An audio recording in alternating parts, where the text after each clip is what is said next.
Après les élections législatives et régionales, le Togo se prépare à organiser ses premières élections sénatoriales, prévues pour la fin de l'année.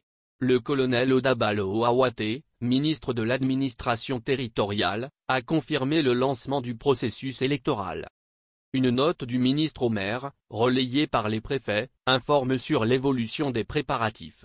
Le ministre demande aux maires de fournir les informations personnelles de chaque conseiller municipal, accompagnées du numéro de leur carte d'électeur.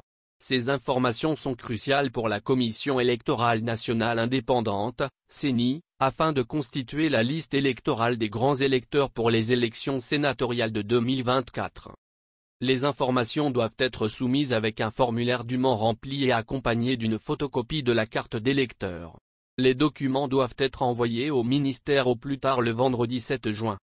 La nouvelle constitution de la République togolaise, en vigueur depuis le 6 mai dernier, attribue un rôle important au Sénat. Pour avancer dans ce processus, les conseillers régionaux élus le 29 avril dernier doivent entrer en fonction. Les gouverneurs doivent être nommés et la première session des conseillers régionaux doit être convoquée. Un collège électoral, composé des conseillers municipaux et régionaux, élira les sénateurs au suffrage indirect. Une loi organique définira les attributions et le nombre de sénateurs.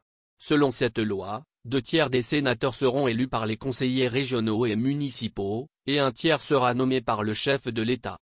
Tout ce processus doit être complété en 12 mois, conformément à l'article 95 de la Constitution, qui stipule que les institutions prévues par la Constitution doivent être mises en place dans un délai maximum de 12 mois à compter de son entrée en vigueur. Ces préparatifs marquent une étape cruciale pour le Togo, visant à renforcer ses institutions démocratiques et à promouvoir une gouvernance plus inclusive. Les élections sénatoriales représentent une avancée significative dans le processus de décentralisation du pays.